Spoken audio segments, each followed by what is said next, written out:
আসসালামু আলাইকুম প্রিয় প্রবাসী ভাই ও বন্ধুরা। পোস্টাল ব্যালট পেপারটি আমরা কিন্তু পেয়ে গিয়েছি আজকে একটু আগে আমাকে ডাকযোগে দিয়ে দেওয়া হয়েছে। এটার ভিতরে কি কি আছে আর কিভাবে আপনারা ভোট প্রদান করবেন সেই বিষয়টা আজকে আপনাদেরকে দেখাবো। দেখুন, এই সাদা খামের ভিতরে একটি হলুদ খাম, মূলত এই হলুদ খামে আমাদেরকে ভোট প্রদান করতে হবে।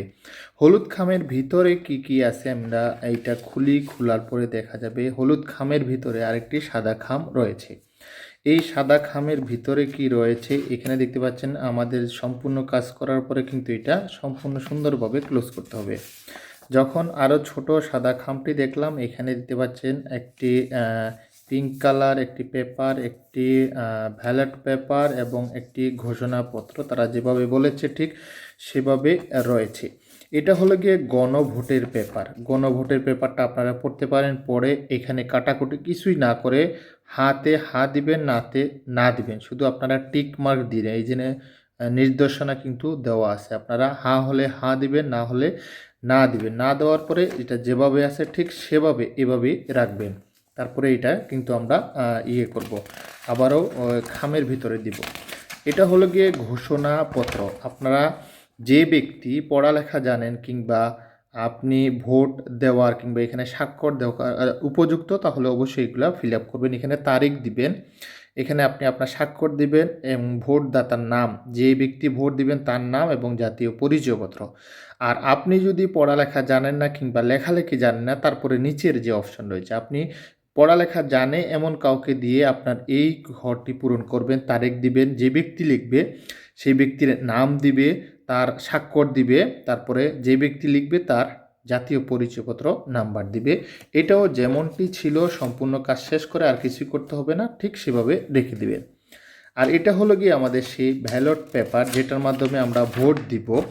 অবশ্যই আমাদের যে খামটি দেওয়া আছে সেটার মধ্যে একটা কিউআর কোড রয়েছে, সেটা পরবর্তীতে আমরা দেখিয়ে দেব কিভাবে কিউআর কোড স্ক্যান করে আপনারা আপনাদের ভোট প্রদান করবেন। এইখানে কিন্তু প্রত্যেকটা বাংলাদেশে জাতীয় নির্বাচনের যে প্রতীক রয়েছে, প্রত্যেকটা প্রতীক রয়েছে। তো কিউআর কোডের মাধ্যমে যখন স্ক্যান করবেন তখন কিন্তু আপনি আপনার বিভাগের প্রতীকগুলা পেয়ে যাবেন। সে প্রতীক অনুসারে কিন্তু আপনি শুধু এই যে খালি বক্স দেখতে পাচ্ছেন, যে কোনো একটা প্রতীকে আপনি শুধু টিক মার্ক দিবেন, অন্য কোথাও কাটাকাটি করবেন না।